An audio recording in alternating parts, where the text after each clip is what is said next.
오늘은 열왕기상 20장입니다. 이스라엘과 아라비아 사이에 전쟁이 기록되어 있습니다. 그 당시 아라비아는 이스라엘보다 훨씬 더 군사력이 막강했어요. 그러니까 아합 입장에서는 싸우고 지고 죽고 그 다음에 또 빼앗기고 이러느니 싸워봐야 어차피 질 테니까 그 과정을 생략하고 어느 정도 조공을 바치고 원하는 걸 바치고 이렇게 그냥 마무리를 하자, 이런 마인드로 이제 접근하죠. 그래서 굉장히 저자세로 갑니다. 그런데 아라비아가 아닌데 난 니네를 완전 뿌리째 뽑아갈 건데 그냥 니네가 바치는 거 정도가 아니라 아예 다 약탈해 갈 거야, 이렇게 나오죠. 그러니까는 이스라엘 입장에서 이제는 되게 암담한 상황이 된 거죠. 그때 하나님께서 하나님의 사람을 보내셔서 내가 이 전쟁에서 너희를 승리하게 해주겠다라고 하십니다. 이 상황에서 이 아합과 이스라엘이 회개한 것도 아니고, 그쵸? 하나님을 의지한 것도 아니고, 뭐 매달린 것도 아니고, 미스바 같은 대성회가 열린 것도 아니고, 그런데도 불구하고 하나님께서 선제적으로 그렇게 해주셔. 얘들 수준을 보니까 어렵다고 해서 나를 찾을 상황도 아니야, 얘네들 영적인 상태가.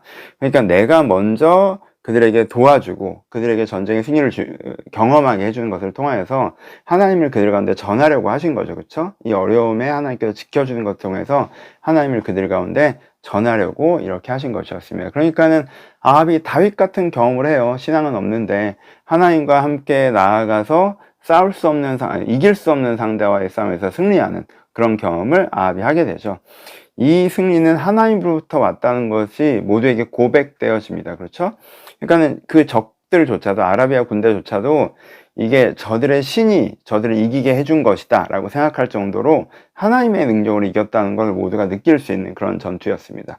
그 전투가 한 번 더 벌어지죠. 다시 쳐들어옵니다. 근데 그쪽이 생각하기를, 이스라엘 신은 산의 신이어서, 그러니까 자기들의 방식으로 이제 하나님을 해석하는 거죠. 산의 신이어서 산에서 산간 지역에서 싸워서 우리가 진 거야. 평지에서 싸우면 우리 신이 더 세요. 우리가 이길 거야. 이런 식으로 이제 한 번 더 들어오는데, 하나님께서 또 이스라엘 군대와 함께 하셔서, 아합과 함께 하셔서 그들에게 그들을 이기게 하시죠. 승리케 하십니다. 그쵸?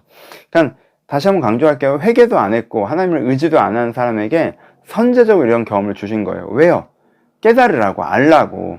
미리 축복을 주시고 미리 함께하는 경험을 주는 걸 통해서 하나님이 진짜 살아계시는구나, 나와 함께 하시는구나, 나를 돌보시는구나, 이거를 가르쳐 주시는 거죠. 그러니까 하나님이 어떻게든 아합을 설득하려고, 깨닫게 하려고 은혜 주시고 막 그러셨어요. 그러니까 막 비를 내리고 그 경험을 하고도 얘가 돌이키지 않는데 이 경험을 통해서는 그래도 돌이키기를 바라셨던 거죠. 근데 아합이 어떻게 행동합니까? 세속적으로 행동하죠, 여전히. 그러니까 거기서 상대방 왕이랑 어떻게 하려고 그래요? 화친을 맺으려고 그러죠. 그래서 오히려 자기가 이겨놓고, 자기가 잡아놓고는 더 굽신거리면서, 저희가 형제가 아닙니까? 이렇게 화친을 해서 돌려보내려고 하죠.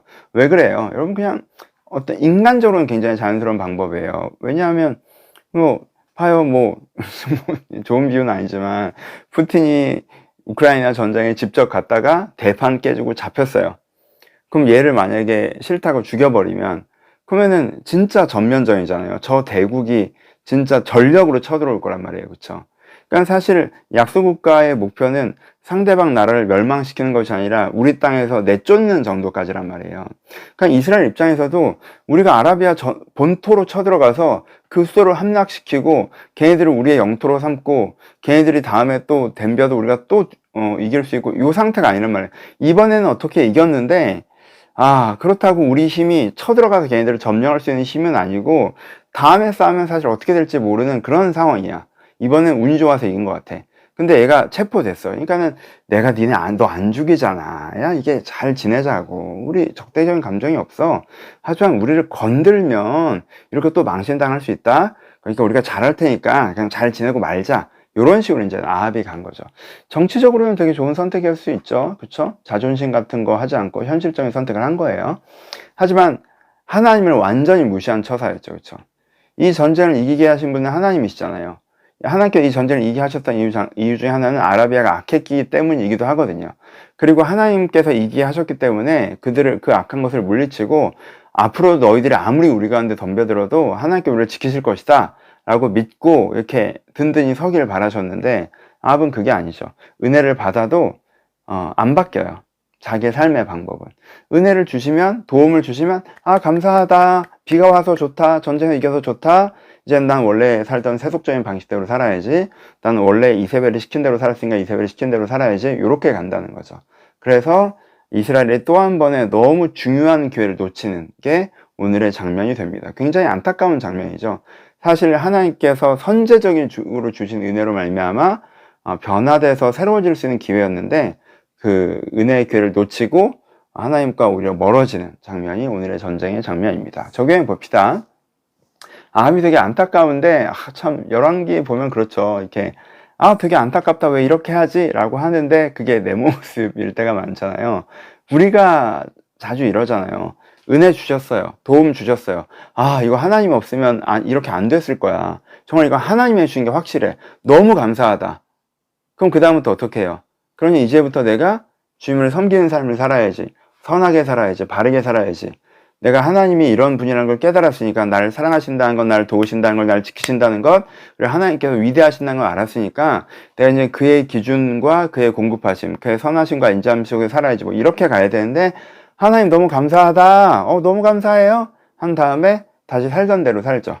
세속적인 방법대로, 세속적인 욕망대로 그렇게 살아가죠. 우리한테 이런 모습 있잖아요. 그래서 이게 참 아합을 뭐라 할 수 없는 게 있어요. 그러니까 마무리하면, 여러분 스스로의 간증에 속지 마세요. 내가 하나님의 도움받아 이런 경험이 있어. 다윗 같은 경험이야. 이길 수 없는 상대를 이긴 기적 같은 경험이 나한테 있어. 여러분 그 경험 아합한테도 있어요. 중요한 건 그 경험이 나에게 있느냐가 아니라 그 다음에 내가 어떻게 살았느냐 하는 것입니다. 그 다음에 내가 그 경험만 체험판으로 갖고 똑같이 이전처럼 세속적인 삶을 살고 세상으로 돌아갔으면 난 다윗 같은 사람이 아니라 아합 같은 사람이 되는 것이고, 그 경험을 통해서 내가 더 성숙하고 하나님과 가까워지고 이전과 다른 삶을 살면 내가 다윗 같은 사람이 되는 것이죠. 그래서 받은 은혜를 내가 어떻게 적용시키냐, 소화하느냐가 굉장히 중요하다라는 부분들 한번 묵상해 보셨으면 좋겠습니다. 감사합니다.